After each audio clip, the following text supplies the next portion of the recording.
primeiro eu quero agradecer o convite, né, do Diógenes, quando ele foi um convite que a gente conseguia acertar o dia, né, depois eu deixo para o Diógenes contar essa história. A ideia seria para ter vindo antes, mas um conflito, um problema de agenda não nos permitiu. Eu vou deixar depois para você contar essa história que é melhor. Mas agradeço, é uma honra, né, estar aqui. Eu, sem falsa modéstia, me sinto até um pouco constrangido da grandeza do evento e das pessoas que aqui estão. Para mim, como um médico que atua no interior do estado, na cidade como Pelotas, num curso de medicina, numa universidade e num hospital que, embora tenha mais de 60 anos de tradição, de história na formação, e o nosso hospital lá 68 anos, ainda somos pequenos, né, se compararmos com grandes instituições. Mas somos pequenos nesta comparação, mas acredito que no nosso desejo e na busca do que temos como instituição, nós pensamos sempre grande para conseguir entregar, de fato, uma assistência e uma formação profissional cada vez melhor. Então, hoje me ficou, né, como desafio poder dar uma resposta a essa pergunta, né, Cidade Angels, como construir uma cidade protegida contra o AVC. Eu estou como diretor geral do hospital desde janeiro do ano passado, e o HU ele começou um pouco nessa trajetória antes da minha atuação como diretor geral. Já assim era como coordenador do curso e estava na direção assistencial quando esse processo iniciou, né? E isso só pode dar certo, isso só dá certo quando tem pessoas que acreditam. E aí é importante eu fazer esse registro, porque o Diógenes foi esse parceiro. Foi a pessoa que acreditou desde o início nessa história, acreditou no nosso hospital, né, se entregou, foi para dentro do hospital, foi conhecer as dores, foi conhecer a equipe, desde a parte da direção, a todo o processo do que nosso hospital fazia naquele momento, e foi o nosso, eu diria, o mentor de todo esse processo. Então, se isso, hoje, a gente está aqui conseguindo falar, Diógenes, você é fruto disso, você faz parte disso, sem dúvida. Então, vamos conversar um pouquinho. Eu trouxe esses slides mais para nortear um pouco dessa conversa. Não estou aqui para dar aula nem para ensinar, não é isso, né? Jamais. É contar um pouco a nossa vivência, a nossa experiência no nosso hospital, né? A engenharia que foi desenhada para que a gente conseguisse lá em Pelotas tornar ou contribuir para que Pelotas, né, fosse chancelada como uma cidade Angels, né? O HU faz parte disso, ele sozinho jamais seria possível, né? Ele faz parte desta rede, uma rede integrada, né, que o hospital conseguindo conquistar, né, pelos indicadores, pelo trabalho realizado, o status do selo Diamond, e proporcionando, junto com a rede de atenção primária, junto com a rede do serviço público, com o SAMU, com as portas de entrada do pronto-socorro municipal. Então, essa rede toda integrada foi o que nos possibilitou, no final, em dezembro do ano passado, conseguir chancelar para a cidade de Pelotas, né, o título de Cidade Angels. E aí essa frase, ela reforça isso que eu disse, né? Nenhuma cidade se torna Angels por acaso, e nenhum hospital conquista um selo também por sorte. É um trabalho de muita dedicação, né? Conhecer primeiro sua estrutura, suas limitações, enxergar suas oportunidades de avanço, de crescimento, de melhoria, trabalhar muito cultura dentro do seu serviço, né? Porque é dentro daquelas dificuldades e cultura dentro de um hospital 68 anos, com profissionais heterogêneos, principalmente médicos, né? Quem é médico sabe que a dificuldade que se tem de não é convencer, mas, né, sensibilizar este profissional à necessidade de mudar aquilo que eu sempre fiz desse jeito, sempre deu certo, por que eu tenho que mudar agora? Então, isso é um trabalho de formiguinha, é um trabalho que precisa ser feito constantemente para a gente conseguir avançar. E aí a gente se depara com esse paradoxo clínico, né? De que tempo é cérebro, como que a gente vai conseguir avançar, né, num processo em que a gente tem dificuldades com limitação de verbas, com o município também que tem limitação de verbas e que precisa aportar não só investimento local, como também exame, como equipe, como que a gente vai conseguir driblar isso, porque a verba ela vai continuar sendo limitada, mas o resultado ele tem que aparecer. Né? E o resultado é isso, né? O resultado vai nos proporcionar neurônios preservados, vai nos proporcionar salvar vidas e principalmente também recuperar aqueles que certamente ficariam com sequelas, né, não só na sua qualidade de vida, como na sua família. E então, esse paradoxo é uma constante, mas é importante que para que a gente consiga dar resposta lá naquele primeiro slide, como tornar a cidade, proporcionar esta cidade para se tornar uma cidade Angels, é necessário começar lá, desde dentro de casa, né, fazer um trabalho para que se consiga identificar, né, para que as pessoas em casa consigam reconhecer isso em tempo necessário e nós, como instituição, junto com a rede, proporcionar essa capacitação, essa qualificação, é o que a gente vai conseguir em rede, junto com o SAMU, com a porta de entrada aqui lá em Pelotas Cidade, no pronto-socorro municipal, que está inserido ainda na nossa estrutura do nosso hospital, já está em fase avançada, um novo hospital de pronto-socorro, mas ainda está inserido lá, né? Um tempo que se consiga de forma correta e tempo recorde fazer a sua tomografia, confirmar esse diagnóstico, a indicação do tratamento, para que esse paciente também tenha um tempo porta-agulha adequado e aí sim esse paciente consiga se restabelecer. Então não tem como tornar uma cidade Angels se a gente não conseguir fazer isso aqui funcionar de maneira diária, contínua, correta.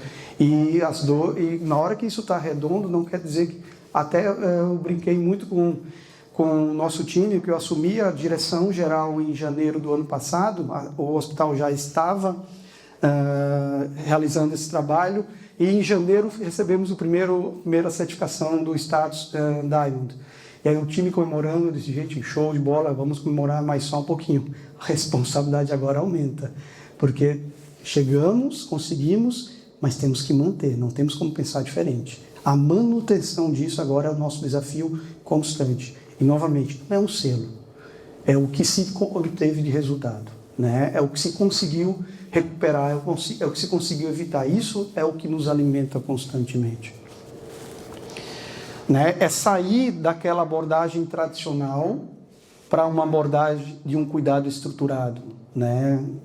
Com base nas melhores evidências científicas e não no seu ponto local ou no seu achismo que sempre realizou daquela forma. É poder dar resposta rápida, né? Como eu falei, com evidência sólida e sincronizar todo o sistema. E aqui não incluo, novamente, eu vou ser repetitivo, não é só o hospital.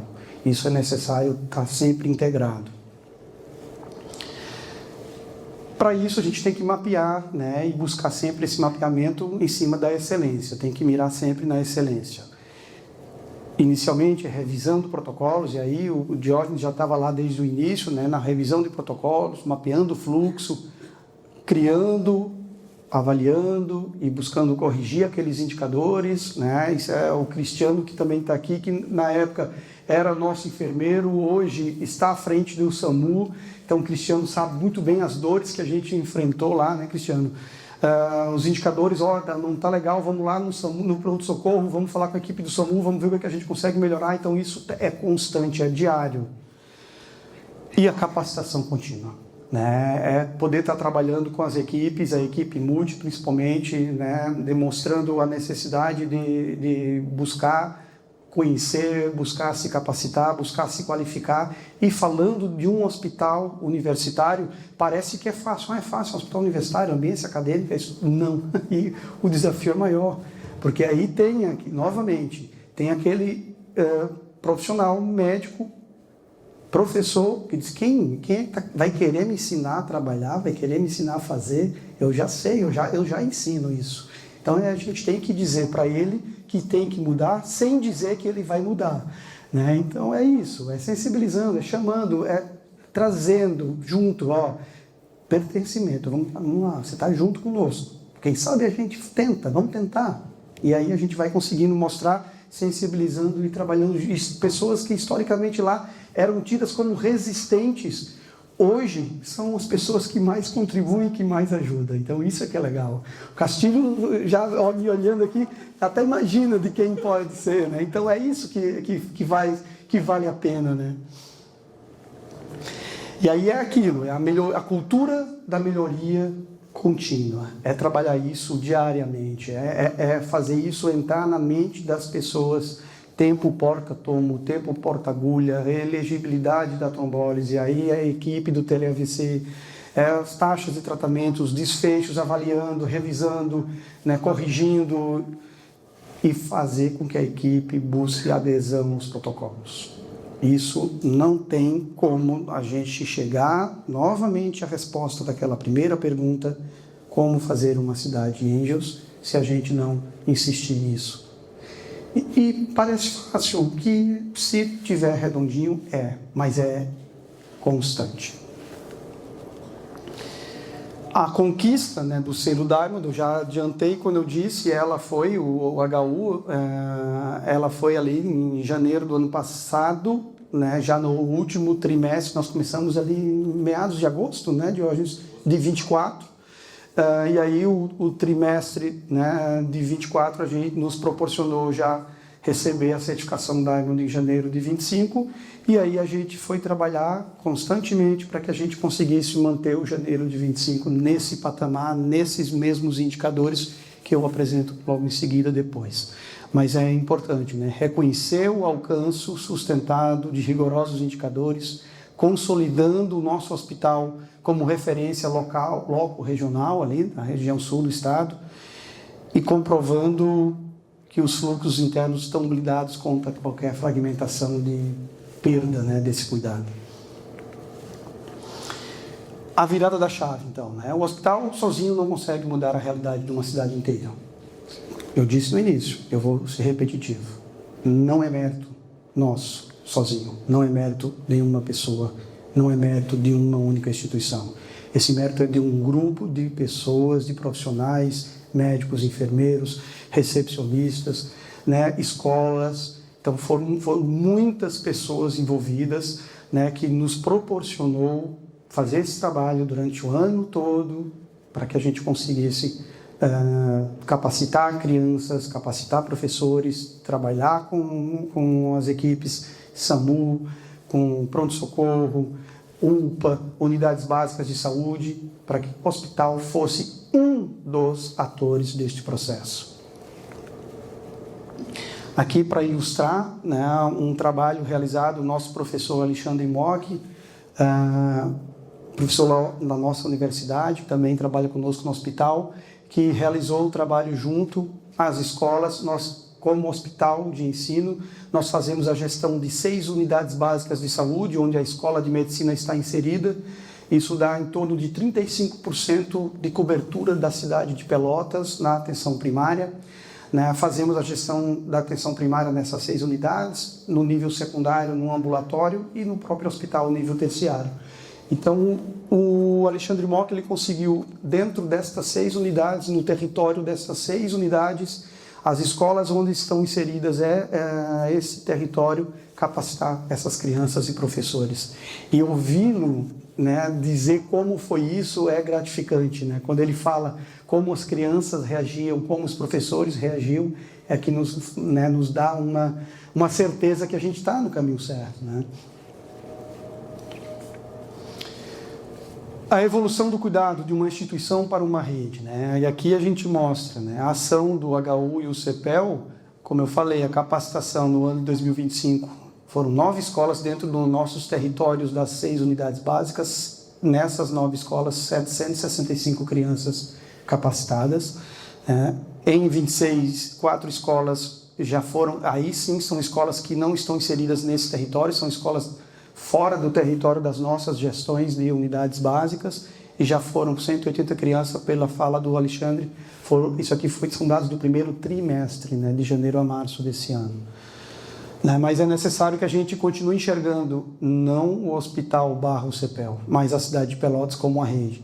É isso que tem que ser um cuidado contínuo, linha de cuidado integralizada e sincronizada, senão não vai, senão essa interrupção vai acontecer, essa solução de continuidade vai ser um processo que vai impedir de que isso se continue. Uma comunicação eficiente, protocolos alinhados, objetivos compartilhados, um foco numa jornada completa, desde o acionamento em casa até a reabilitação. Isso foi e continua sendo um trabalho contínuo. O paciente tem que ser o foco, né? Tem que estar no centro da atenção, desse cuidado, né? A gente não tem como trabalhar, fazer e formar profissionais hoje se a gente não enxergar uma medicina centrada na pessoa, né? Uma medicina centrada não pode ser mais a doença o foco, tem que ser o paciente. Então, com esse foco, desde a formação do profissional, como também da própria assistência, né? Esse foco do paciente no centro, um hospital, SAMU, Secretaria de Saúde e a gestão municipal, a rede de atenção primária e as equipes de educação com a comunidade, este ciclo, este elo tem que estar sempre ligado.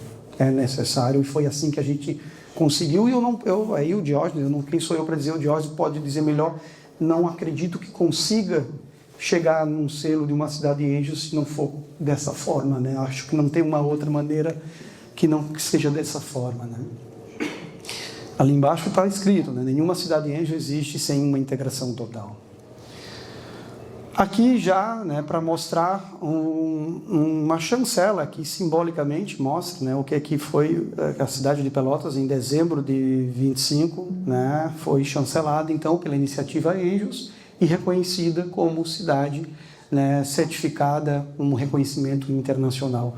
E nós, como eu falei no início, como um hospital universitário de uma instituição comunitária, a Universidade Católica é uma universidade privada, sem fins lucrativos, mas é uma instituição comunitária. Tudo que ela arrecada, ela devolve na qualificação do ensino, na sua infraestrutura e na assistência, né? Então, é com esse olhar, com essa visão, que a gente se torna grande no propósito para entregar cada vez mais. Só no ano de 2025 foram mais de 1 milhão de atendimentos realizados em Pelotas e as 21 cidades da região. Então, isso mostra uma cidade num hospital, numa instituição pequena, mas mostra a sua grandeza em resultado.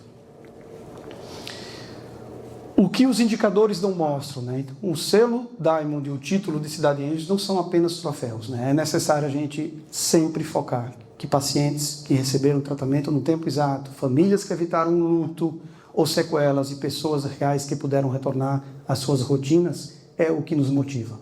É o que nos faz, né, trabalhar e continuar lutando por essa continuidade, nessa busca dessa qualidade assistencial.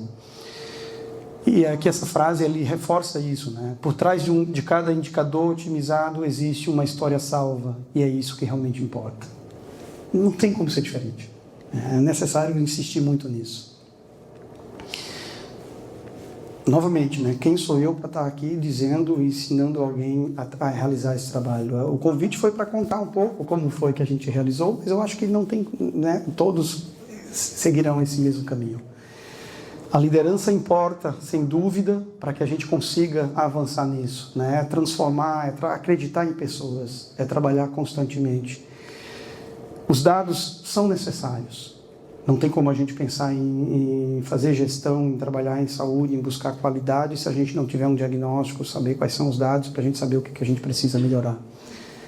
A educação, por si só, já se sabe que ela transforma e ela tem que estar alinhada a isso, fazendo uma integração para que isso seja fundamental nesse processo e se consiga o que se busca diariamente, que é a excelência.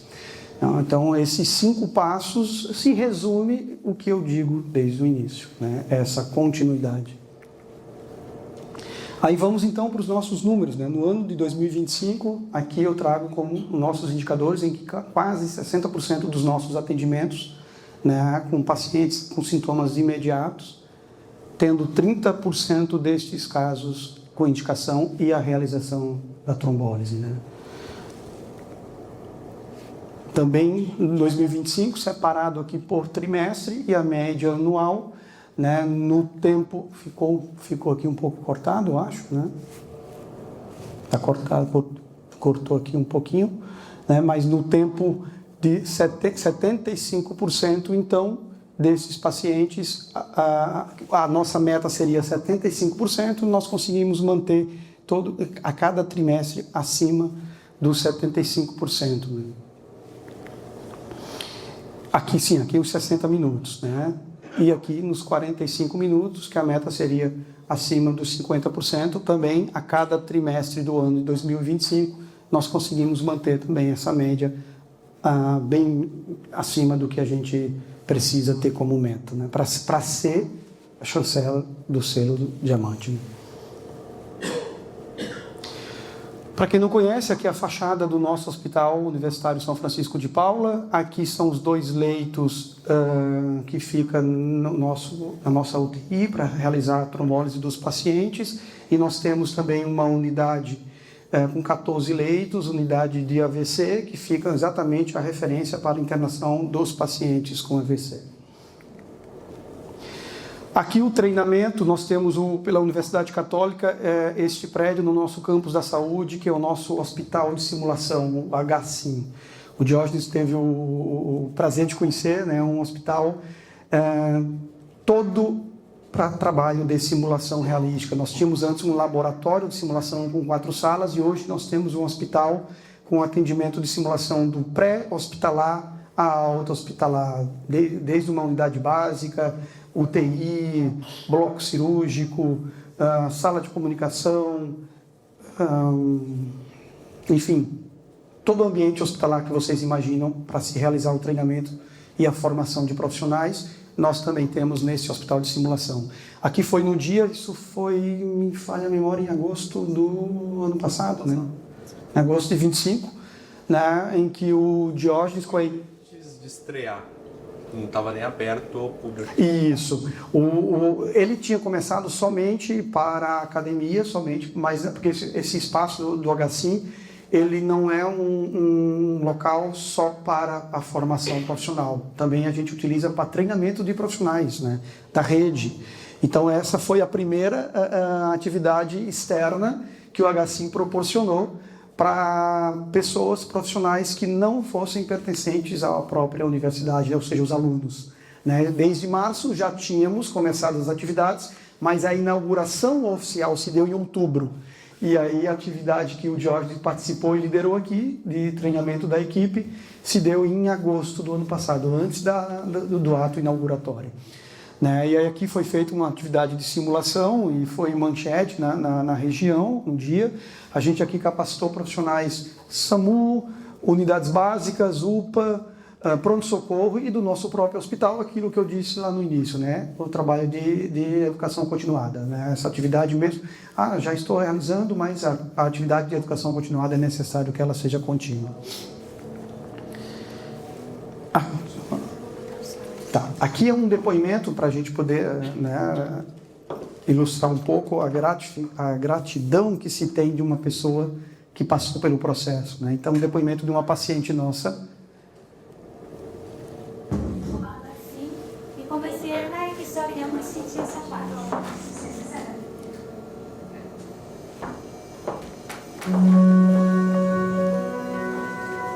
E senti que a minha mão escorregou e meu celular voou para baixo do banco. Quando vou para baixo do banco, eu dei reflexo e tentar pegar. E nisso minha parte ficou enrolada assim. E comecei a cair, só que eu não senti essa parte. Se ser sincera, eu não senti. Desde que eu fiquei olhando estranho para ele e fui caindo. E aí ele me abraçou e me apoiou e eles, bem rapidinho, o pessoal do banco foi até mim, tiraram as cadeiras e me deitaram no chão. Deixaram deitado. Eu dor não senti nenhuma. Eu só senti a dormência do lado direito, né?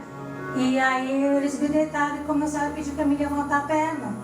A perna direita e o braço direito sempre foram normal para levantar. O lado esquerdo eu não conseguia movimentar. Foi quando eles acharam que poderia ser o AVC. O serviço, eu vou dizer assim, foi uma coisa que me emocionou muito. Muito, porque era um inteiro o tempo inteiro. Parecia a criança que está recém começando a ter as primeiras coisas. Eu tinha uma ideia de UTI como se eu fosse me sentir uma fobia lá dentro, que eu não conseguisse nem ficar lá dentro, né? E, no entanto, eu me senti como se eu estivesse no quarto particular. O atendimento foi muito humanizado, sabe? Foi muito rápido e humanizado. Quando eu cheguei lá, o médico me disse, olha, pelo histórico que ela teve um AVC. A gente vai fazer algumas entrevistas agora contigo, para saber se tu concorda ou não. E a gente fazer uma medicação, que é um trombolítico, para tentar reverter esse quadro, porque ela está com paralisia esquerda. Aí eu, claro, como eu já conhecia a medicação, não, pode fazer. Quanto antes, melhor. Aí a gente fez, meia hora depois de ela começar a fazer o trombolítico, ela já respondeu. Já começou a fazer movimentos com o lado esquerdo, tanto com o braço e perna. Então, para a nossa família, isso foi fora de série. E como esse protocolo lá do HU ficou 100%. O atendimento em todos os níveis foi perfeito. Sem palavras. Foi tudo maravilhoso. Para nós, sem palavras. Foi muito bom. Cabe ressaltar a importância do serviço dessa linha do AVC e de toda a equipe multiprofissional. Quando o paciente entra na linha do AVC, ele é trombolizado, passa por critérios de avaliação médica, nutrição, fisioterapia, serviço social, farmácia, para que esse paciente seja devolvido para a sociedade em plenas condições. Muito importante para o atendimento que as pessoas em casa saibam identificar sinais de AVC, né? Então, basicamente, a gente orienta 3 sinais básicos, né? O primeiro seria observar se a pessoa subitamente ficou com a boca torta. Segundo, se subitamente perdeu a força em um lado do corpo.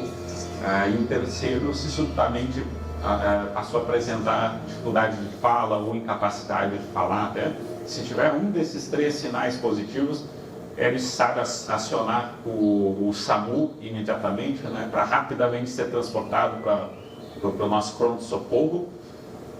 E aí passar por uma avaliação inicialmente com o emergencista, fazer uma tomografia de crânio, posteriormente no hospital ser avaliado pela equipe especializada, né, e avaliar assim, critérios de inclusão para o tratamento. Eu vou com meus filhos para a pracinha todo final de tarde para eles ficarem lá, coisa que eu não fazia.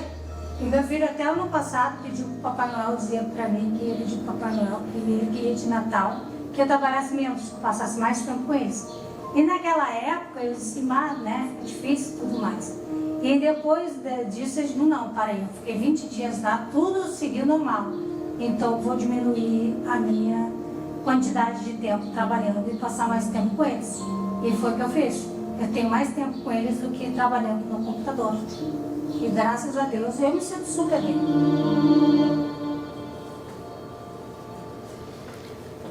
Então esse é um exemplo, né, de uma pessoa que vivenciou de fato na pele, né, o que o AVC pode ocasionar e a experiência dela nessa reabilitação, né, dos mais de 200 que a gente viu aí. Então isso nos motiva e nos faz, né, fazer essa roda girar a cada dia, porque a gente sabe que o caminho é esse. Aqui então, para quase finalizando, né, são imagens do dia em que o evento que foi feito simbolicamente a entrega, infelizmente, foi um dia no dezembro, no início, ali, dia 9 ou 10 de dezembro do ano passado, que tivemos aquele evento climático entre Porto Alegre e Pelotas, impossibilitou a ida de Diógenes, que era para estar nessa foto aqui. Isso, é uma injustiça, o Diógenes não está nessa foto, mas ele estava presente, ele mandou um vídeo, porque aquilo que eu disse no início eu reforço agora aqui no final.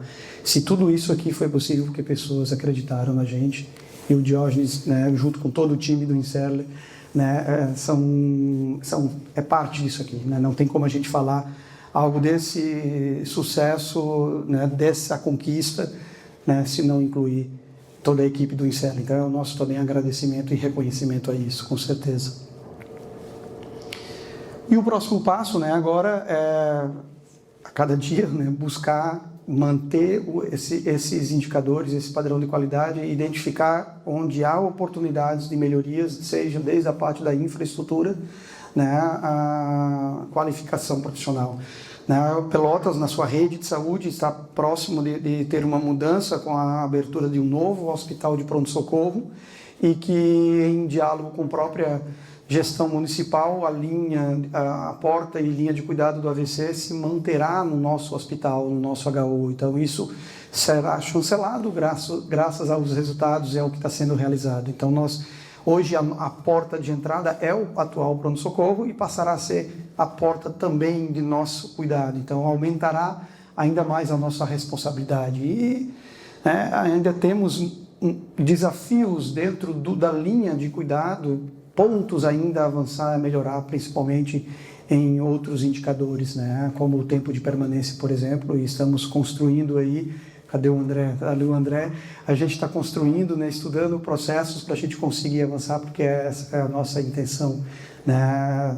De conseguir diagnosticar onde o sapato aperta e buscar calçados mais confortáveis, né, para a gente conseguir entregar, de fato, uma atenção à saúde e tendo um hospital de ensino, uma formação profissional também mais qualificada.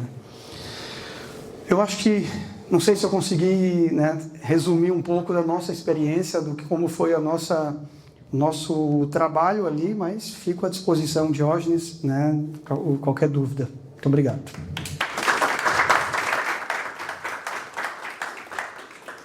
Um abraço aqui, cara. Foi difícil, gente, foi muito difícil. E algumas pessoas me perguntaram, tá, mas por que vai trazer um case de AVC para gestor de saúde? O que tem a ver? Tema muito nichado. Vou fazer uma pergunta para vocês aqui agora, rapidinho. Alguém conhece um amigo ou familiar que teve AVC? Levanta a mão, quem conhece um amigo ou familiar, só quem conhece. Levanta a mão e fica a mão levantada, por favor, e olha para trás com a mão levantada. Então, assim, não é nichado, gente. Não é. É a doença que mais mata, mais incapacita, tem tratamento desde a década de 90, pago pelo SUS desde 2012, e a gente tem no Brasil 500 mil pessoas tendo AVC e apenas 2% acessando o tratamento. Vocês são 30%. Falta muita coisa, mas era zero, né? Era zero.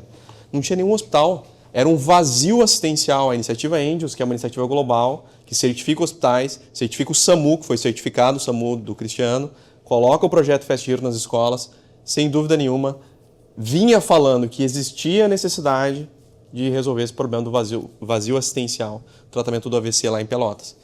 O Castilho fez formação lá, provavelmente nunca ouviu falar de trombólise no AVC lá naquela região. Então, assim, gente, foi uma transformação social o que o HU protagonizou. Eu fui um gaiato, né, que falei, tá, vamos ver o que dá. Eu estava fazendo em Sapucaia, me fizeram a proposta, só que eu até estava conversando com o Ricardo, né, Ricardo, hoje, eu falei, ó, se é para fazer, eu vou fazer bem feito, senão eu não faço.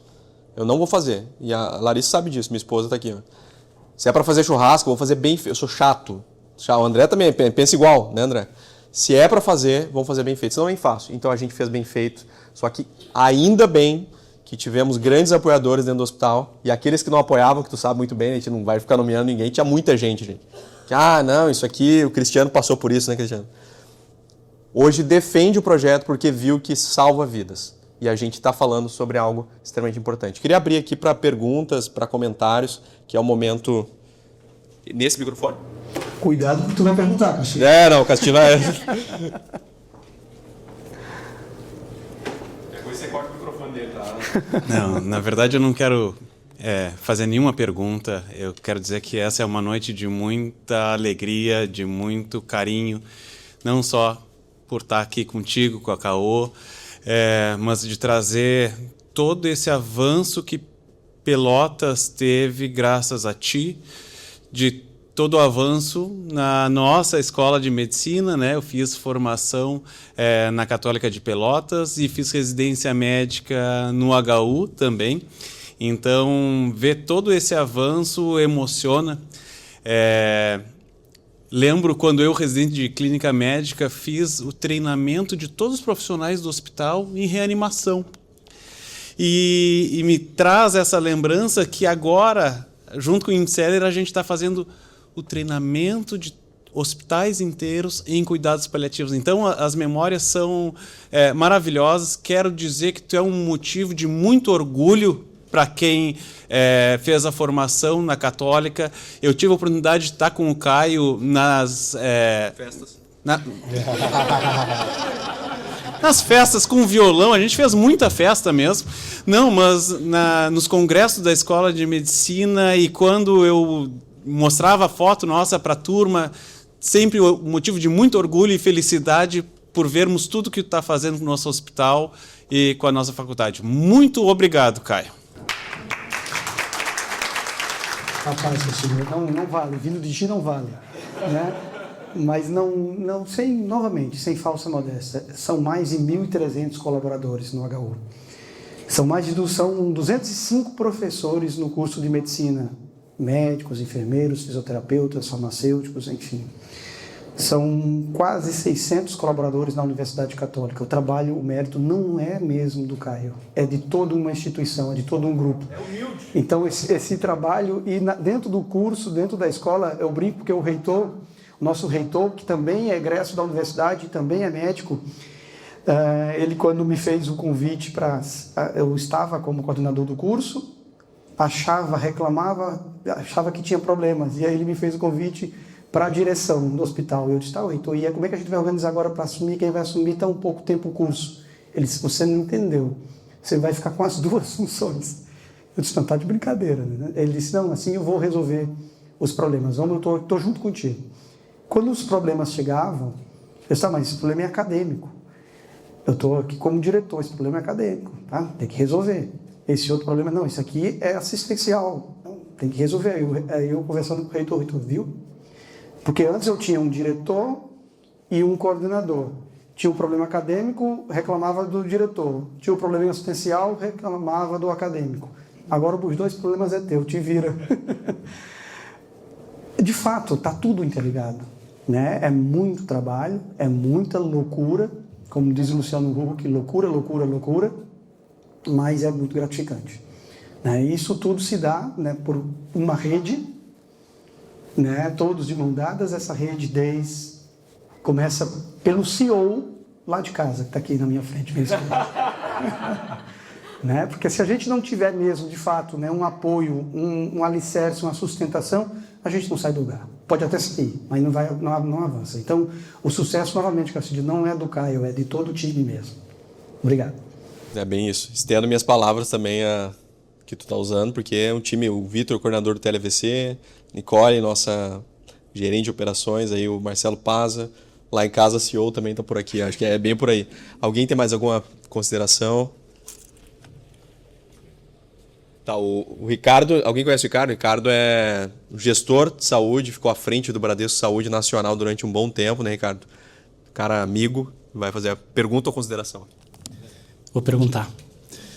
Primeiro, parabenizar, né, pelo grande projeto, por toda a dificuldade de implementação. Mas a minha pergunta é relacionada também ao futuro. Então, eu, como especialista em valor em saúde, e tenho enfrentado muitas dificuldades durante muito tempo, como é que vocês pensam em criar uma jornada, porque os pacientes que chegam e são trombolizados se recanalizam e ficam que nem o exemplo que foi dado, né, a paciente tendo uma vida normal. Mas os que não são possíveis fazer isso e que acabam tendo uma sequela, como vocês pensam em fazer uma jornada prospectiva desses pacientes, se pensam em fazer isso, e que resultado vocês esperam em relação a isso? Boa pergunta. A importância disso, né, é a gente estar integrado à rede, né? Isso não adianta só o hospital ou só a universidade fazer esse pensamento ou esse planejamento sozinho. A gente precisa ter esse apoio à rede. Na cidade de Pelotas, esse ano, abriu um serviço de residência em neurologia, né, organizado e gerenciado pela Secretaria Municipal de Saúde. Então, essa rede precisa crescer. Essa rede precisa ser estruturada, né, começando pela porta de entrada do Sistema Único de Saúde, que é a atenção primária, qualificando, né, as equipes de estratégia de saúde da família para que essas equipes consigam mapear, vendo no território quem são essas pessoas, para conseguir buscar exatamente dar aquela atenção e estar linkado em rede. Se não tiver integrado em rede, a gente não vai conseguir, a gente vai ficar rodando feito barata tonta e não vai conseguir avançar. Eu acho que a melhor resposta para essa pergunta é fortalecer esta rede de integração. Eu só fiz aqueles elogios realmente para sensibilizar o Caio, para dizer que a resposta para isso é que o Caio agora vai contratar o serviço de cuidados paliativos para cuidar daqueles que têm sequelas e que não foram beneficiados diante de uma doença ameaçadora à vida. É isso aí, vamos lá. Caio, eu só queria comentar, né? A gente teve à frente lá em Sapucaia, nós fomos os primeiros, né, a implementar e nos tornar a cidade Angels lá. E na época nós tivemos que descobrir, né? Quando tu já pegasse o Diógenes já pronto, e muito legal assim a maneira que vocês colocaram, a gente vê, né, Diógenes, a diferença que é tu ter a questão acadêmica envolvida no processo, né? Como a gente fez lá em Sapucaia, nós fizemos esse processo todo, foi muito parecido, as dificuldades, as mesmas questões, mas assim, foi um processo muito mais amador, vamos dizer assim, na construção que a gente fez. Está aqui a Letícia também, que estava à frente do SAMU na época, e a gente lançou esse desafio para eles lá. Mas quando a gente olha, a gente vê o método acadêmico no processo, né? A gente fez a coisa, uma proposta muito mais assistencial mesmo, e foi construindo isso bem dessa maneira que tu disseste, não tem como fazer diferente. A gente primeiro teve que organizar o hospital, depois a gente foi para o SAMU, transformar essa realidade do SAMU, e aí fomos para as escolas, que foi uma experiência transformadora, né? E é o que eu tenho colocado assim, agora aqui no Inseller, a gente tem uma série de coisas, né, voltadas agora nesse processo do que a gente está fazendo. E isso aqui é o nosso projeto social, né? As Cidades Angels é o nosso projeto social do Inseller, né? Porque isso transforma mesmo, as coisas transforma. E o que eu falei na época lá nas escolas, quando a gente teve lá nas escolas, é que além dessa questão das crianças identificarem, poderem identificar num familiar o AVC, o que está se fazendo na cidade é que essas crianças no futuro, quando eles forem adultos, eles já sabem como é que é, né? Eles vão ser adultos que já sabem e vão ter uma outra consciência de como que a doença tem que ser tratada, como tem que ser. Então tem a resposta imediata, que é em relação aos familiares, mas que a gente está construindo uma outra cultura, uma outra sociedade para o futuro, né? Eu acho que essa é a entrega das Cidades Angels. E a gente vai tentar, dentro do Inseller, estimular que outras, né? Porque hoje somos só 3 no estado, né? Eu acho que tem que crescer isso aí tem que se expandir, as outras cidades têm que se conscientizar de que isso faz toda a diferença, porque educação é o que muda mesmo, transforma, seja ela dentro do hospital e para a população em geral, né? Essa é a mensagem que é o objetivo dessa. Me surpreende, assim, depois que a gente passou pelo processo, como isso não está sendo enxergado, né, dentro de quem organiza a saúde e a educação no país como um projeto de gerar valor e diferença mesmo para a sociedade. Porque qual é o maior valor do que aquilo que tu mostrasse aqui, uma pessoa que está lá totalmente produtiva e que poderia estar acamada, tendo que os familiares ficar em casa cuidando, né, e tal, totalmente dependente. Essa é a diferença do que tu mostrasse ali, né? Pessoa que voltou para a vida exatamente como ela era antes dela ter o evento, né? Que não é o que a gente via anteriormente e vê ainda, em muitos casos, por aí afora no país inteiro. Com certeza. Então você é um dos culpados disso também, né? Se foi o pioneiro, você é um dos culpados desse processo, né? Até hoje eu me lembro do George chegando, não, tem um negócio que tem um super-herói, uma coisa assim e tal. Ele disse, pô, isso aí não pode ser muito sério esse negócio de super-herói, mas vamos ver qual é que é.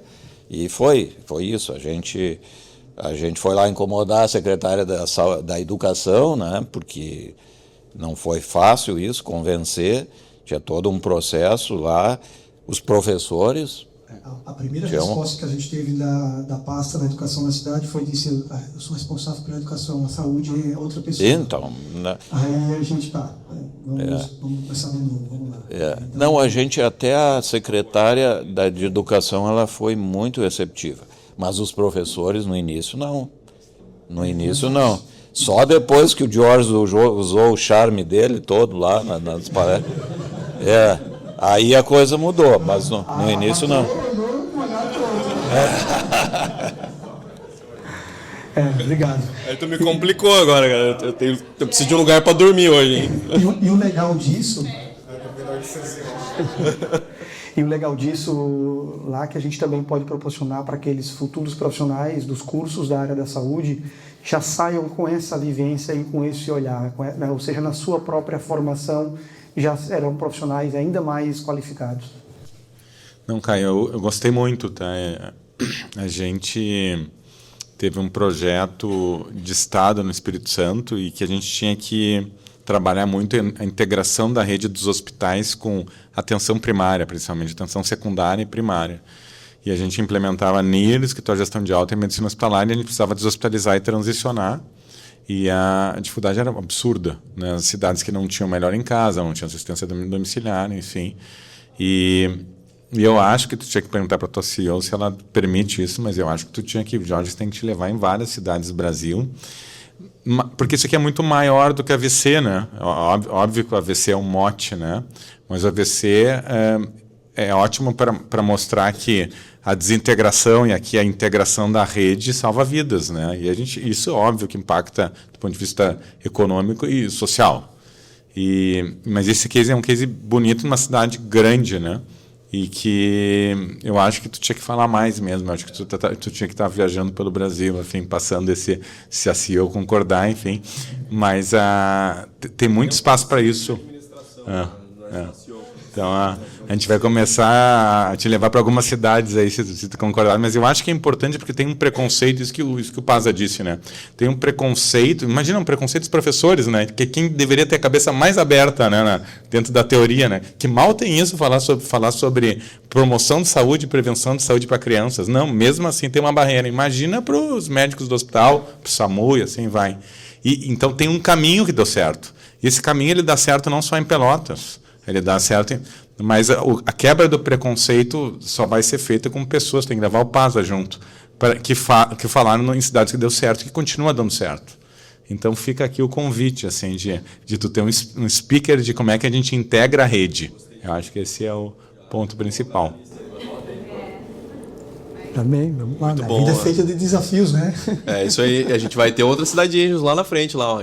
Tô olhando para ele ali, ó. Né? Roberto, ele que vai falar na próxima. Deixa eu passar aqui. Não só ali também. Gramado está aqui também.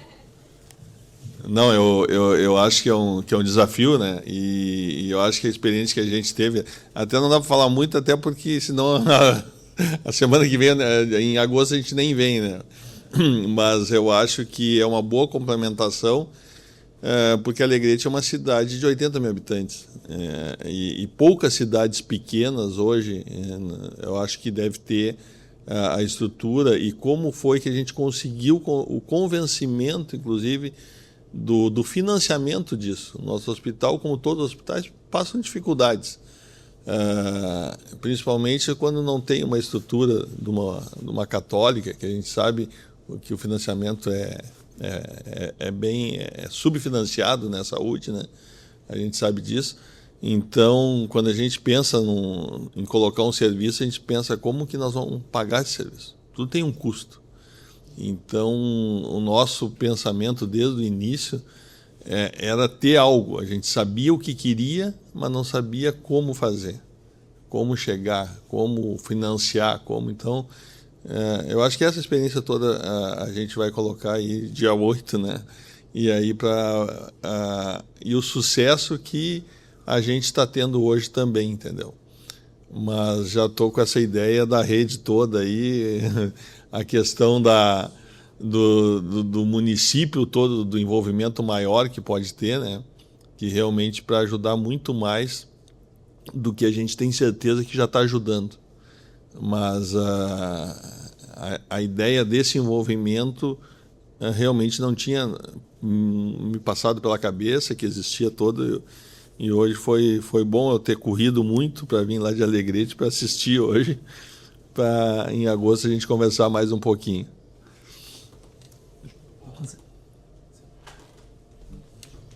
Isnar. Só um pouquinho.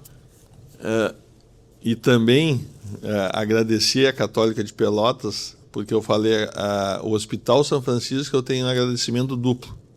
Uma porque meu filho teve um problema, estava comentando para o Ciro, ele se formou em Pelotas, na Federal, e era metido a ginete, e numa gineteada lá em Pelotas ele ficou 10 dias, uma semana, quase 10 dias no hospital lá, e a gente também foi muito bem atendido na época. Foi um final de ano 2016, agora estava falando com a minha filha, Teodora também, o professor dela, eu adoro e aí naquele ano que aconteceu tudo isso, do meu filho de eu ter ficado na porta do hospital enquanto ele estava no TI, o Guedes era um médico, confirmei com ela, o neuro que atendeu ele, ela com todo o problema, ela passou justamente na Católica naquele ano em medicina, e ela é médica hoje lá em Pelotas também. Então tenho um agradecimento muito grande pela Católica de Pelotas. Capaz. Obrigado, eu que agradeço. Todo mundo vem de Pelotas. Nosso coordenador é de Pelotas, todo mundo vem de Pelotas. Boa noite a todos. Eu sou Isnar Passos, sou diretor-geral do Hospital de Torres e sou administrador, então a minha pergunta vai ser, né, não direcionado, né, a gente vê vários médicos aqui fazendo as referências ao projeto na sua entrega clínica e diferença para a sociedade, que isso é indiscutível, mas eu gostaria de ouvir um pouco sobre a questão da sustentabilidade desse serviço, como que ele se sustentou, como vocês estruturaram. Eu sei que o Hospital Universitário ele tem uma forma um pouco diferente dos demais hospitais, mas eu queria ouvir um pouco sobre isso, né, para a gente, né, poder pensar quando voltar para casa, de como estruturar isso financeiramente falando. Bom, existe, dentro desta linha de cuidados, existe financiamento específico para isso, que ajuda a corroborar com esse processo. Claro, por ser um hospital universitário, tem alguns pontos facilitadores, né? A própria estrutura, né? Uma das coisas que eu sempre tenho dito, o nosso hospital, ele hoje está conseguindo ter uma sua reestruturação, porque a nossa universidade enxerga o hospital como um cenário acadêmico da universidade e não está desvinculado.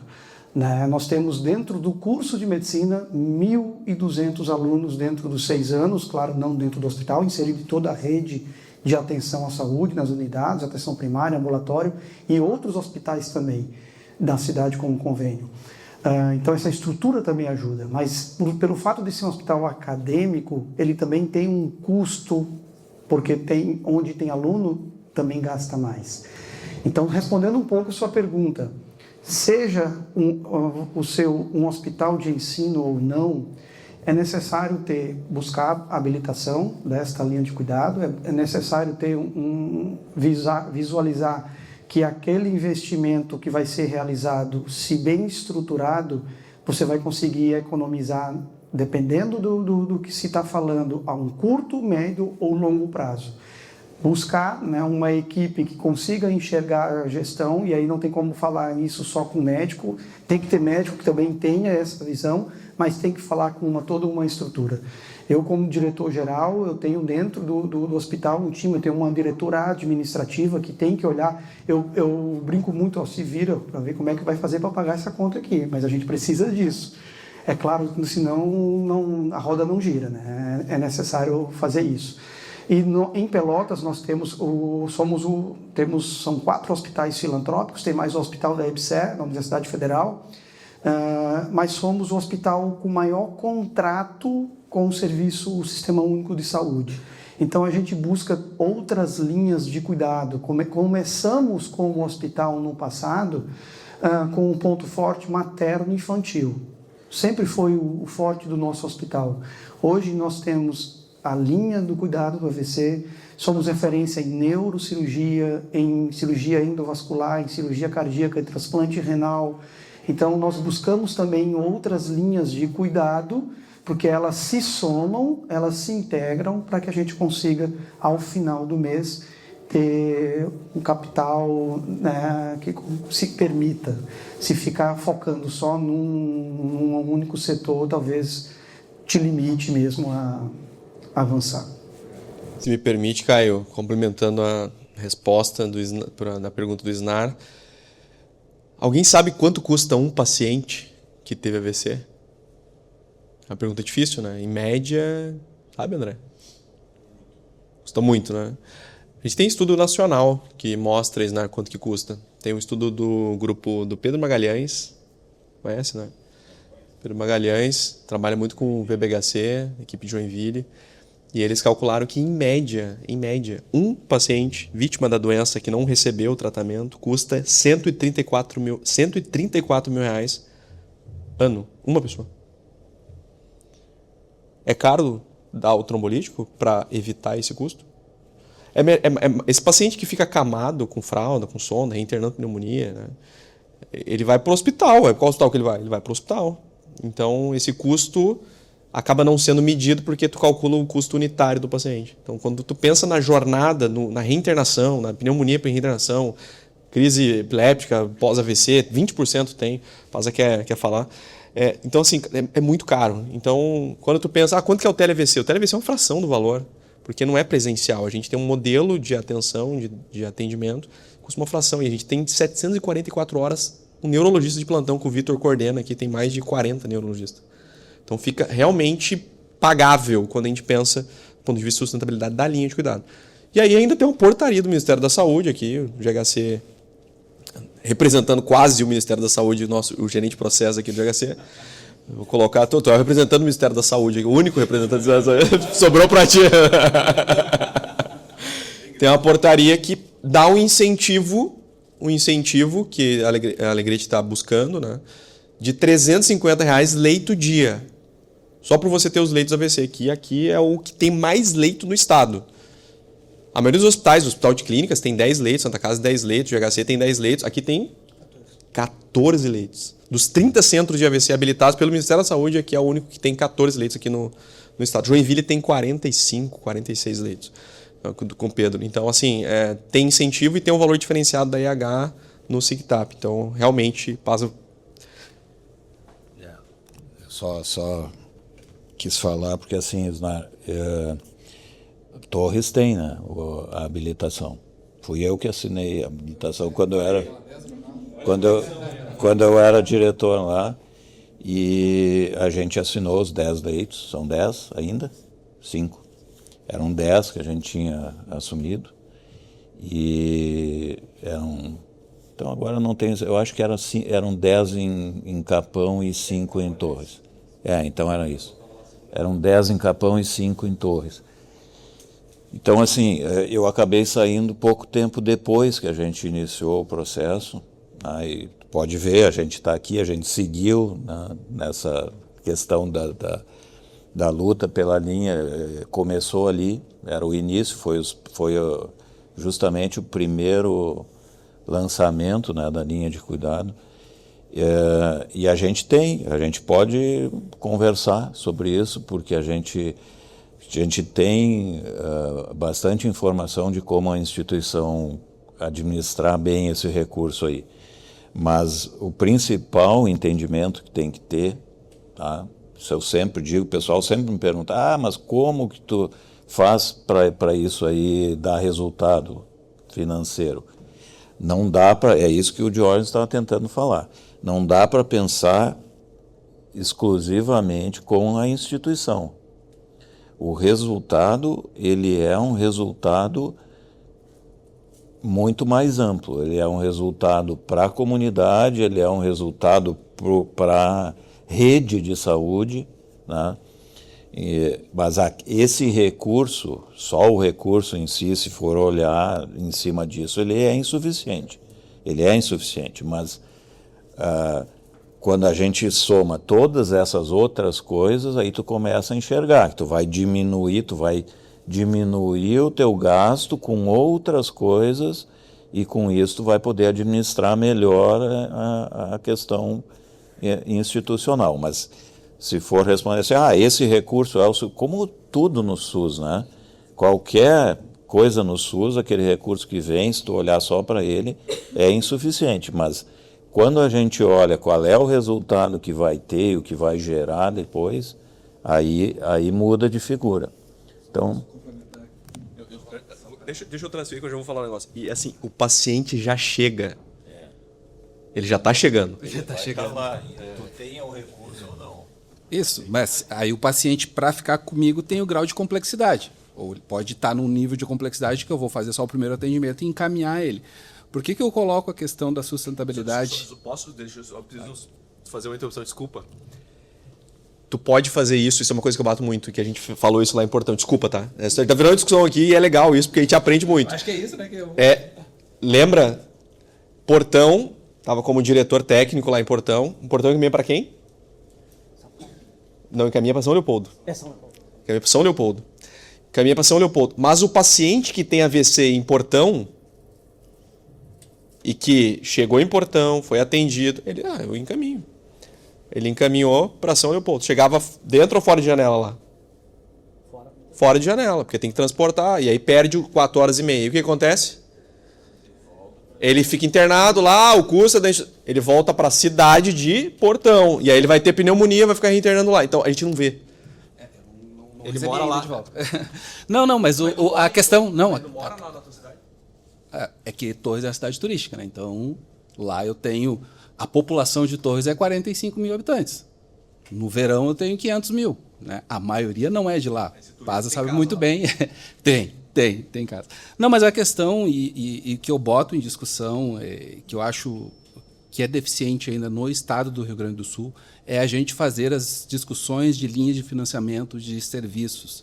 Né? A gente fala de diversos cuidados, né?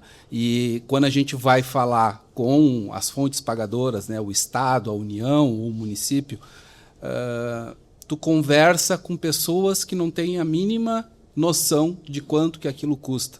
Né? Eu pego exemplos mais simples, né? Que tu vai sentar para conversar no Estado do Rio Grande do Sul e eles não sabem lhe dizer quanto que custa um parto dentro do Estado. Quanto que custa um parto? Custa. Não quanto que tu paga, quanto que custa. Então, esses estudos, esse aprofundamento da conversa, ele é muito superficial porque se fala pouco de custos no Rio Grande do Sul. Diferente se tu for a São Paulo, diferente se tu for a Goiás, onde eu já trabalhei, diferente se tu for a Pernambuco, onde eu também já trabalhei. Então, tu vê outro nível de maturidade e discussão sobre linhas de financiamento para que se tenha sustentabilidade, para que os hospitais consigam dar essa assistência. Então, assim, GHC tem uma linha de financiamento, hospitais universitários têm outra linha de financiamento, filantrópicos outros, privados, então, é outro. Então, e essa discussão ela não é feita, ela é colocada como um segundo plano, como se Deus vai prover. E não vai ser assim. Nós temos que fazer discussões mais sérias sobre linhas de financiamento de AVC, infarto. Eu recebo mais infarto na minha de AVC do que AVC realmente. Mas como que é discutido isso? Não é discutido. Diz assim, eu te pago um incentivo e é isso que eu recebo. Esse custo todo do paciente que está se falando, que se ele não é trombolizado no momento certo, ele vai ficar com sequelas, ele vai virar um paciente mais caro, ele vira um paciente mais caro nos hospitais de maior complexidade, porque eu não tenho complexidade para ficar com esse paciente. Então acaba ficando assim, não é comigo, vai passar para o outro. E é comigo, vai passar para outro. E aí nós temos o GHC lotado, nós temos o Hospital de Clínicas lotado, a gente tem a Santa Casa lotada, tudo abarrotado, com pacientes gravíssimos, porque lá na ponta, nesses hospitais de pequeno porte, a linha de financiamento ela é assim, é isso aí, trabalha com isso aí e te vira. Então, assim, só para que se tenha uma discussão e um olhar, eu tento sempre puxar para esse assunto, que é um assunto mais administrativo, mas é o que sustenta as unidades e é o que vai, né, manter essa... É por isso que eu disse também ali no início, é necessário não olhar somente o financiamento só desta linha de cuidado, pensando em utilizar isso como fonte pagadora exclusivo deste paciente. Olhando o hospital como um todo, é necessário fazer com que esse hospital tenha outras linhas de cuidados, outros financiamentos que complementem aquele que porventura venha a empatar ou deixar negativo. Eu vou dar um exemplo bem simples. A gente tem 151 pacientes em hemodiálise. Era comum um paciente que usa um permiquete, um catéter de longa permanência, trombolizar. E aí esse paciente já tem estudos que mostram que o uso do trombolítico neste catéter vai conseguir salvar este catéter e esse paciente volta para a máquina. E aí vinha o pessoal do financeiro dizendo, não, doutor, pelo amor de Deus, que é caro, o trombolítico é caro, o catéter... Bem caro. Vamos ver, quanto é o custo, quantos ml eu vou usar no catéter permiquete? Quanto é o custo do catéter permiquete? Qual é o custo da sala do bloco cirúrgico para colocar esse catéter permiquete? No final das contas, consegui mostrar para eles que sairia mais barato usar o trombolítico de meio ml a 1 ml naquele catéter, recuperar aquele catéter e meia hora depois esse paciente ir para a diálise, voltar para a diálise, ir para casa e para melhor também do próprio paciente do que levar ele para o bloco cirúrgico e arriscar. Então esse olhar tem que ser global. Se eu for olhar somente o que o SUS me paga, os 200, os 300 que paga por aquele procedimento, por aquela internação, e não tiver esse olhar do todo, realmente a conta não fecha. Com certeza. Sou eu? Tu não pediu para falar? Sim. Eu pedi para falar, eu não ia falar, Diógenes, porque um engenheiro falando num evento de médicos é um pouco... É um processo. De gestores, muito bem. Então, aí agora já permite falar, e depois que o Diógenes... Exatamente. Depois que o Diógenes me promoveu de gerente do GHC para dirigente do Ministério da Saúde aqui agora há pouco, fui obrigado a falar. Mas é o seguinte, eu queria relacionar alguns comentários que foram feitos que acabam comprovando, e eu quero aqui reforçar, uma mudança de paradigma, que o que foi falado aqui demonstra uma mudança de paradigma. Eu vou citar alguns comentários que foram feitos aqui. O Diógenes falou na melhoria dos resultados de pacientes tratados de 0 para 30%, se eu não me engano, uma coisa assim, com a implementação desse programa. O André sugeriu que essa lógica fosse ampliada para outras linhas de cuidado. E o Marcelo comentou que não dá para olhar localmente. Mas assim, o resultado que se teve em relação aos pacientes, através dessa implantação, que é uma mudança de paradigma, a gente para de olhar localmente só um local, só o hospital, porque foi muito interessante, eu fiquei pensando, a gente estava aqui ouvindo sobre um trabalho feito em escolas. Onde que está a relação do hospital com uma palestra numa escola? Sim, mas isso faz parte de uma identificação mais precoce, de um diagnóstico, de um aviso mais precoce para chegar mais rápido no hospital para poder ter um tratamento melhor, ou seja, para o processo como um todo daquele paciente acontecer de forma mais otimizada. Só que isso é uma mudança de paradigma. Isso é uma mudança de visão compartimentalizada, fragmentada, para uma visão do processo como um todo, que é a visão que acompanha o paciente como um todo. Logo que ele se torna um paciente. Quer dizer, no exato instante que uma criança identifica que um avô está percebendo, aquilo dispara o processo e aí já começa a contar. Por isso que tem que ir na escola dar a palestra. Então, assim, foi muito legal, realmente muito legal. Foi para mim foi um exemplo de aplicação prática de uma mudança de paradigma para uma lógica de gestão de processos, que é esse exemplo que foi dado. Então, preciso dar os parabéns, atingiu belos resultados, e eu também concordo com o André, esse exemplo deveria ser ampliado para outras linhas de cuidado, para outros tipos de paciente e para outros municípios, evidentemente. Mesmo que a conta não feche localmente, mas globalmente, certamente ela fecha. Certamente. Isso aí não tem nenhuma dúvida. Entendeu? Então, eu só queria também reforçar os parabéns. Muito legal ver um exemplo desses. Obrigado. Promovido agora, né? Promovido a representante do Ministério da Saúde. Quero, antes do Roberto aqui, o Regis, ele também tem case de Cidade Angels, tá? Então aqui, ó, Gravataí, Sapucaia e lá Pelotas, as 3 cidades Angels. Tá vendo? Regis é presidente do COSENS. E o Diego é diretor executivo do COSENS, então autoridades aqui presentes, que vai ter o CONASENS, né? Depois vou deixar você falar ali rapidinho. Pois é. O Roberto aqui vai falar. Não, aproveitar, no final a gente já está dando um spoiler do que vai falar na próxima. Mas é que como meu... vai tirar o público, né? Pois é. Mas a gente está falando de financiamento aqui, né? E agora... Aí cutuca, né? Não, aí cutuca.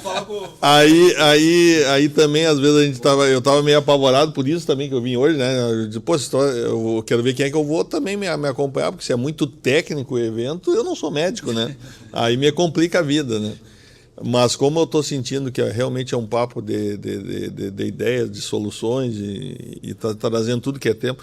Nós já pelo menos temos o representante do Ministério ali que vai rever a tabela do SUS. Quem sabe já vão colocar a questão da tabela do SUS, né? Já vamos aproveitar que nós estamos com o cara aqui, né? Mas assim, o Diógenes participou com a gente quando nós estávamos tratando, né, da questão, e esse era um problema que nós pensávamos, como é que nós vamos financiar? E aí a gente disse, pô... quem é que é o beneficiado? A gente sabe que o benefício ele é muito maior do que não só no detalhe lá o hospital, que não vai ter de repente alguém ficando muito tempo em leito. Nós também temos uma referência que era um problema que o Diógenes também acompanhou, que a nossa referência da Uruguaiana já não atendia nada nessa parte, os pacientes iam e voltavam, então era muito complicado para nós. Já é uma distância grande, 140 quilômetros, aí já tem o tempo, então tudo é... E o que se fez, então? E até o Diógenes participou, né, Diógenes, com o prefeito, né? Chamamos o prefeito, e aí o Diógenes colocou todos esses dados para ele.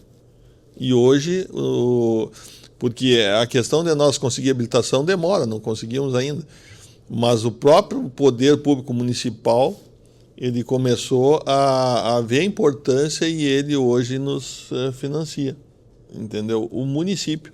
Porque não adianta achar que a saúde é responsabilidade do Estado, da União, não. O problema cai lá no município. A pessoa que não vai conseguir trabalhar está lá no município. E aí o problema fica lá com o município e com o hospital.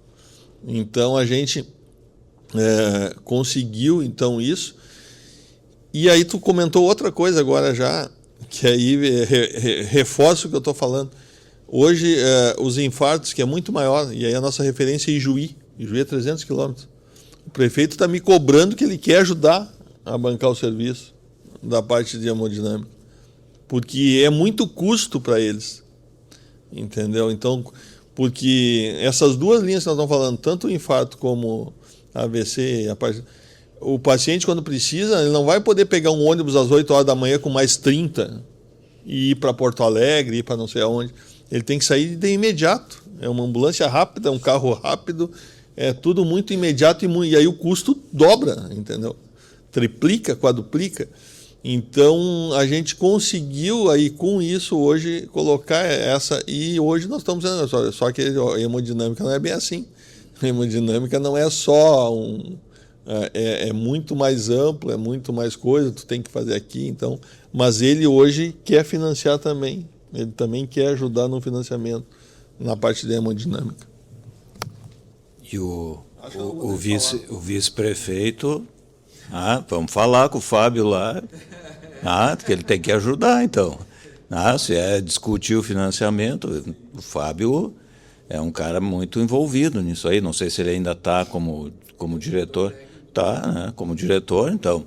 Ele é vice-prefeito e é diretor do hospital, então está muito fácil, Isnar.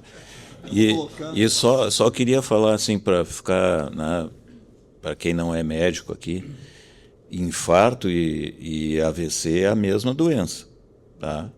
Não é um maior que o outro, é a mesma doença, só varia o órgão diferente, mas é a mesma doença. Então, se tem a impressão que tem mais de uma coisa ou de outra, é porque aquela que parece que tem mais está sendo menos tratada. Tem que olhar melhor para isso, porque é a mesma doença. Não, só complementando, então, de financiamento, e aí assim, a hemodiálise, nós tínhamos uma clínica de hemodiálise, e as clínicas privadas também quebraram. Então, aí essa clínica a gente assumiu no hospital. Aí também fomos lá na prefeitura e colocamos. Ou tu nos ajuda, ou tu vai levar 80 pacientes para fora da cidade. O que tu prefere? Levar 80 pacientes ou nos colocar um recurso? Também nos coloca recurso hoje. Então, esses serviços, assim, a gente tem tido muito sucesso e muito financiamento do município, para poder manter. Obrigado, Roberto. Portão foi a mesma coisa, o município está ajudando, né, Ricardo? E a última coisa, só o André quer falar uma consideração para a gente, senão a gente vai... Tá muito bom o papo, né? Tá na hora da merenda. Tem bastante vinho aí, né? Mas não tem hora para acabar, já, vou deixar claro aqui. Para quem chegar mais tarde, não tem hora para acabar, vocês já emendam com Nascense depois. Aqui. Mas eu tinha a mesma visão, assim, até preconceituosa, de que... Estou falando com relação a mim, de que... bom, a gente tem, não é nada de preconceito, a gente tem um enorme de um subfinanciamento, mas preconceituosa é que a gente não conseguia convencer o ente político a trazer políticas públicas que incentivassem a melhora da eficiência e a melhora da qualidade do cuidado, até ter o projeto no Espírito Santo. Por isso que eu não ia falar, mas eu acho que como envolve recurso financeiro, eu acho que é importante. Nós participamos num contrato com a Organização Mundial de Saúde, com a OPAS, por 4 anos, da implementação de NIR, gestão de acesso, escritório de gestão de alta e medicina hospitalar em toda a rede estadual. E lá os hospitais diferentes daqui são estadualizados. E a partir daí se mostrou tanto benefício que a gente conseguiu, tecnicamente, nós somos técnicos, né? Eu sou médico, mostrar para o secretário de saúde que precisava de uma política pública de financiamento de estruturas que melhorem a eficiência e a transição do cuidado, que é no escritório de medicina hospitalar. Se conseguiu fazer essa política em 2022, isso foi para os hospitais filantrópicos, 17 hospitais filantrópicos no estado pequeno, eu acho que tem 30 mais ou menos metade dos hospitais filantrópicos aderiram, e eles saíram, e aí estão os números, eles saíram de uma ineficiência, né, medida pelo DRG, de 145% para 100%, ou seja, viraram os melhores hospitais nacionalmente, públicos e filantrópicos, que atendem SUS. E, a partir daí, eles aumentaram a produção, só para ter uma ideia dos números, assim, eles aumentaram o número de AIHs em 16% em 2 anos. Eles aumentaram o número de cirurgias em 25%. Eles aumentaram o número de cirurgias eletivas, um negócio assim absurdo, que equivale, né, em um ano, o SUS não pagou 70 milhões. Eles iam construir um hospital novo e não construíram. E naquele estado, eles gastavam, eu não vou dizer o número porque eu não tenho certeza, mas muitos e muitos milhões para compra de leitos privados judiciais, porque não tinha público. Pararam de comprar. Então, e onde é que começou o escritório de gestão de alta? No Conceição. Ele começou no Conceição em 17 e diminuiu 21% o tempo de internação do Hospital Conceição inteiro. Então, só para trazer, hoje já é política pública no estado de Minas Gerais também, e hoje tem toda uma política do valor a Minas e tal. Mas primeiro a gente teve que provar, é isso, por isso que eu disse que o Caio que tem que falar, não sou eu, né? Nem o Diógenes, tem que ser o Caio. Porque ele mostrou dentro de uma cidade um pouco maior que é possível, como o Roberto tem que falar de Alegrete. Então, eu acho que esse é o ponto. No momento que o político percebe de que isso melhora a qualidade de vida e a experiência, e assim, do ponto de vista da voto, né? Tu tem uma exposição. Isso aqui é voto puro, gente. Tem uma coisa mais bonita do que isso, assim, do ponto de vista. E aí tem que entender a linguagem do político, cada um tem uma visão, mas isso aqui, do ponto de vista para a sociedade, gera uma imagem positiva tu consegue começar a mudar. Não estou falando de mexer no Ministério da Saúde, não vamos conseguir. Mexer na valorização do SUS e tal, cara, muito mais difícil. Agora, complementação municipal, que eles estão falando aqui, eu estou falando estadual, é bem possível. Aqui a gente não conseguiu que alguém nos ouvisse, aqui no Estado. Mas fora, felizmente, eu tenho essa experiência, nós estamos batendo na porta de Goiás agora, com a mesma ideia. Mas tem que ter resultado. Eu acho que esse é o ponto principal aqui. Aqui tem resultado. E no momento que eu tenho dados e indicadores, gente, contra dados não tenho o que comentar. E eu acredito na boa-fé. Eu acho que tem um monte de gente de boa-fé. Às vezes, Caio, eles não sabem o caminho, né? E a gente tem que... Os técnicos, que somos nós, temos que mostrar o caminho. No momento que a gente mostra o caminho, é o que eu estou vendo, pelo menos nos últimos anos, assim. Muito bom, eu vou ter que deixar... Eu falei que era a última, né? Vou ter que deixar o Castilho falar a última, porque senão ele não chama jogar futebol na quarta-feira. Ele é o dono da bola, então... Castilho. Para quem não conhece o Castilho foi presidente da Academia Nacional de Cuidados Paliativos. O cara é nosso coordenador de cuidados paliativos e ele está com vontade de falar. Vou passar para ele. Não, o André está me provocando. Não. O que a gente vê? A gente vê que a boa prática ela gera redução de custo. E se vê isso através de conversas com dados científicos em várias prefeituras que já conseguiram isso. Bem, a gente vai usar essa prática para reduzir o gasto geral. Só que a gente pode chegar nos gestores, seja no município, no estado ou no Ministério da Saúde, que foi a minha experiência positiva quando nos primeiros meses de presidência da Academia Nacional de Cuidados Paliativos, eu cheguei para o Ministério da Saúde e mostrei o quanto que o cuidado paliativo, o cuidado voltado para doenças graves, não necessariamente incuráveis, tá? Mas diante de doenças graves com boa prática, reduz o custo em saúde. Daí o secretário, só um pouquinho, reduz muito. Então a instituição, para que ela possa ser sustentável, ela precisa aplicar, porque aumenta o número de leitos, porque melhora a analgesia, porque reduz o tempo de internação, porque vai menos pacientes para UTIs quando não tem a indicação. E nisso, vamos começar a discutir a Política Nacional de Cuidados Paliativos e atualmente existe um incentivo para criação de equipes de apoio assistencial e equipes macro-regionais como incentivo, porque a implementação do serviço de cuidado paliativo, por si só, já está nacionalmente e internacionalmente comprovado que reduz o gasto em saúde. Então, sim, a gente deve procurar município, estado e Ministério da Saúde para mostrar esses cases de sucesso, para justificar melhor remuneração e sustentabilidade cada vez maior do sistema. Muito bom, gente. O Castilho só falou reduz o gasto, mas aumenta a sobrevida, né, Castilho? Você não quis falar isso porque a gente está falando com gente que está na gestão, mas reduz o gasto. Por paciente, aquele artigo lá, $5.000 por paciente, por AH. Então, assim, reduz o gasto. Porque daí tu não vai dar antibiótico para quem não precisa do antibiótico, que já define o conforto, não vai fazer um monte de medidas. Caio, eu quero te agradecer muito por tu ter vindo, aceitado esse desafio de falar aqui. O Caio, para quem chegou depois, as duas autoridades aqui, tem 3 autoridades, o Ministério da Saúde está aqui também. Então, o Caio é diretor-geral do Hospital Universitário de São Francisco de Paula, fez um case de sucesso fantástico, tá transformando a realidade daquela cidade, que hoje é a cidade de Angels, então foi uma implementação muito bonita. Parabéns, cara. Muito feliz que você está aqui. E eu quero chamar aqui o Regis e o Diego, diretor executivo do COSENS, e o Regis é o presidente. Só para dar uma palavrinha aqui, são autoridades, não tem como não dar essa oportunidade aí. Sim, tudo bom? Bom. O Diego falou mesmo. Toca, Diego. Porra, a gente fala sempre, depois do chefe fala, né? Só para não passar vergonha. Primeiro, obrigado aí mais uma vez pela parceria. Eu me preocupo com algumas falas aqui quando os caras estão dizendo que bate só na porta do prefeito. É preocupante isso, porque hoje a média de investimento de saúde dos municípios está em torno de 25% a 27%. A gente tinha que estar com 15%. Né? E aí é sempre isso, e a gente acaba aqui os municípios pagando uma conta que não é nossa. Mas nós gostamos de pagar a conta quando tem resultado. Então, a gente investe nesse tipo de resultado. Eu nunca digo que é gasto em saúde, eu digo que é investimento. A gente investe em bons trabalhos, em bons resultados, para realmente investir na vida das pessoas. e gerar algumas situações que até diminuem um pouco eu digo que judia das pessoas, né? Quando está dizendo o Roberto ali que a Alegrete tem que ir até Juí, eu nem quero dizer aqui, o Caio se lembra disso, quando o Uruguaiana ia a Rio Grande para acessar a cardiologia.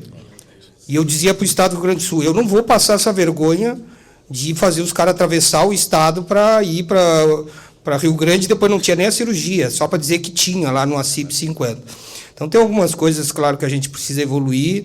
Eu gosto quando os prefeitos têm esse desafio de investir em saúde, mas realmente nos preocupa, porque os prefeitos já estão exauridos, 25% em educação, 25% em saúde, 50% em folha. O prefeito já estourou o seu orçamento. E aí o que ele faz? Ele chega lá no RES no final do ano e diz, olha, ou tu diminui 3 pontos percentual, eu não posso botar em limpeza pública, não posso botar no meio ambiente, na agricultura, no investimento. É isso.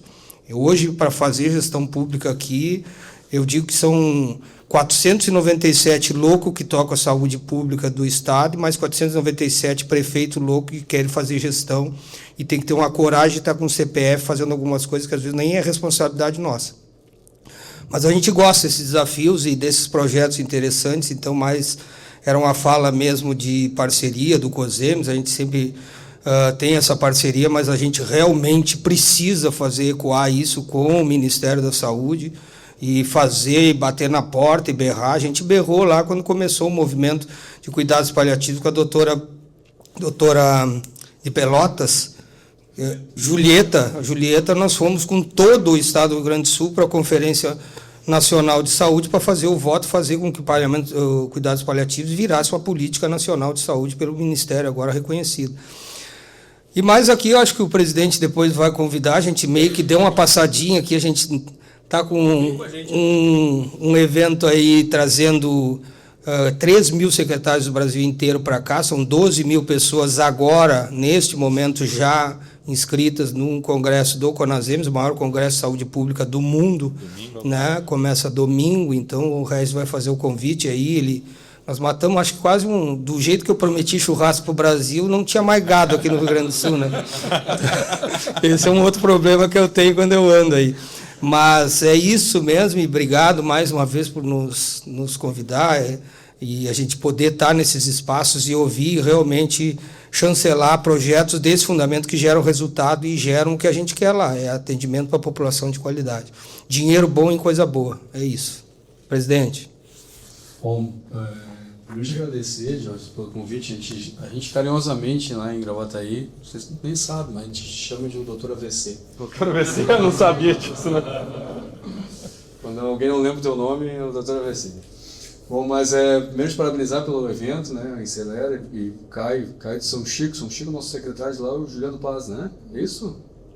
Não é a cidade de São Francisco de Paula. Não, ele é do hospital. Do hospital Universitário de São Francisco de Paula. Perfeito. É porque em São Francisco também é Hospital São Francisco. São Francisco, eu cheguei a São Francisco. Lá também é São Francisco. É Hospital Universitário São Francisco de Paula. É o mesmo nome, isso aí. Bueno, mas vamos lá. Primeiro também pedir desculpa pelo atraso, né? Nós estávamos na agenda com a secretária de Estado, mas não deixamos de participar dos eventos juntos, porque são muito importantes. Né? Eu acho que essa discussão técnica, né, em cima de dados, que eu acho que é o mais importante, e provocar o debate, como tem feito em vários municípios, né? E isso é um trabalho exemplar.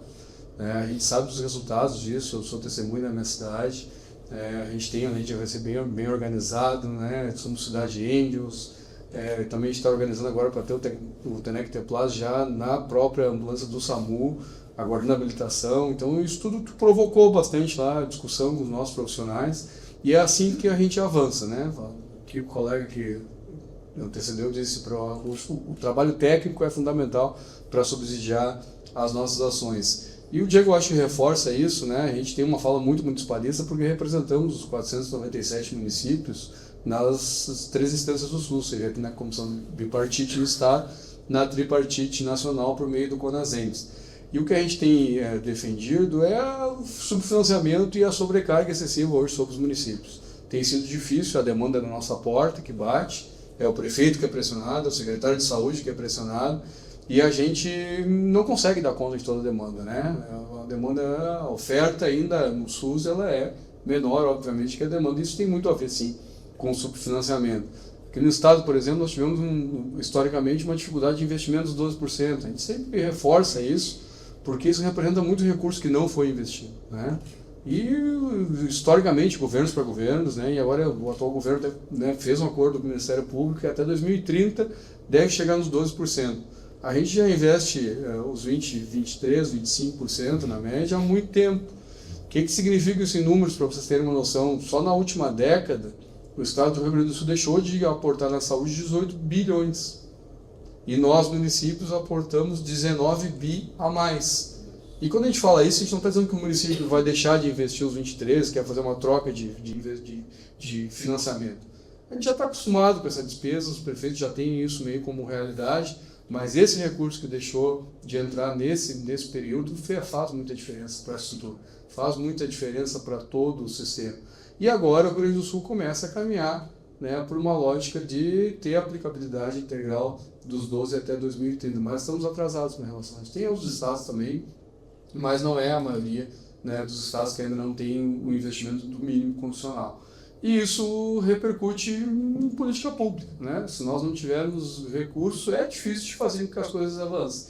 Mas o que a gente procura, e aqui nesse fórum eu percebo que vocês discutiram isso, é a otimização do recurso, né? A melhor utilização daquilo que já está lá, sendo despendido diariamente pelos gestores. E eu acho que esse é o nosso maior dever, a maior tarefa do nosso dia a dia, né? Fazer, quem sabe, mais com o mesmo ou até com menos. Esse é o nosso dever de casa, é isso que a gente faz enquanto gestores, e também estamos sempre nesses fóruns levando os nossos pleitos para tentar sempre melhorar essa pauta específica do financiamento, e que tem a ver, né, com cuidado de qualidade. Então, mais uma vez, parabenizar, eu tenho acompanhado muito o teu trabalho, fiz questão de vir aqui justamente por isso, porque a gente sabe deste movimento todo que vocês fazem e o quanto isso é importante para, né, desenvolver um melhor atendimento em áreas tão sensíveis que simplesmente as duas, né, causas, né, maiores de óbitos no nosso país, e que a gente precisa ter sim um olhar diferenciado enquanto gestores, pelo menos sabendo da importância disso e direcionando nosso esforço para essas causas. Então, parabéns e muito obrigado pelo convite em nome do COSENS, e reforço o convite para que todos estejam presentes no maior evento de saúde pública do mundo, que estará sendo sediado aqui em Porto Alegre. É verdade isso, não é coisa de gaúcho. Isso são o próprio presidente do CONASENS, né, repete muito essa fala, porque de fato é o maior evento de saúde pública do mundo que vai estar acontecendo aqui na capital de todos os gaúchos. Aguardamos vocês todos lá também. Obrigado, Regis. Obrigado, Diego. Gente, é um privilégio ter pessoas que são inspiradoras aqui no estado, que estão fazendo gestão. É muito difícil, né? Tu tá há muito tempo também, né, Diego? Fazendo muito tempo. Eu não posso falar a idade, Tá há muito tempo. Eu fui 13 anos secretário de saúde de Piratini. Aí acabou que eu era presidente aqui do COSENS, e aí eu tinha que entregar a gestão, e eu disse, não, nós não vamos nem botar a chapa se tu não vier para cá. Então hoje eu estou há 20 anos já de SUS. E aí tinha 5 anos que eu me arrependo até hoje de ter saído de secretário de cultura para ir para a saúde, né? Porque de vez em quando eu volto para a cultura. Mas são 25 anos já de vida pública e mais 20 aí no SUS. Tá loucura, né? Quase se aposentando já. Então é um privilégio ter pessoas que estão fazendo gestão. Eu faço gestão, tem Paza que me inspirou lá a fazer gestão desde 2021. Passou pro Gravataí também, lembra dele? E tu também, né? O Regis, para quem não sabe, é advogado, né? Advogado, tem o dom da palavra, da argumentação, do entendimento da lógica ali, e tem feito uma excelente gestão ali em Gravataí, fruto desse sucesso, que não inclui só o AVC, o doutor AVC, mas inclui outras coisas, outras pautas ali dentro da cidade. Foi eleito presidente, né, do COSENS. A gente se encontrou lá no CONASENS em Belo Horizonte, né? Lembro, foi um grande evento, mas aqui vai ser maior, né? Então tá todo mundo convidado aí. Já estou inscrito, tá? Vou estar lá, não esperava nada. É isso aí, gente. Vamos encerrar, porque o vinho está esperando a gente, tem uma comida ali, depois a gente troca uma ideia, conversa. André, quer fazer uma fala final aqui? O André ajuda na organização do evento, faz a execução do evento junto com a gente. Só agradecer, Caio, a nossa estrela principal aqui, que agora vai começar a viajar pelo Brasil. Já tem umas 5 cidades que eu vou te levar já. Tá? Vou ter que acabar administrado isso aí. Mas, gente, obrigado pela presença de todos. Agora, aproveitem aqui, foi escolhido com cuidado o coffee e o vinho, gente, para dar uma esquentada. Obrigado e até dia... Que dia que é? 7? 8 de agosto. 8 de agosto. 8. Lá no Alegrete. Lá do Alegrete. Não, o Roberto é presidente da Santa Casa de Alegrete, veio de Alegrete pra cá. Mas, cara, nós temos que lançar lá no Alegrete, no Baita Chão, meu. No Baita Chão, olha lá. A linguiça do mundo, bem assada lá. Rapaz, a carne de lá é boa, hein? A carne de lá é boa. O vinho lá melhor ainda. Gente, obrigado, viu? Um abraço, pessoal. Vamos lá.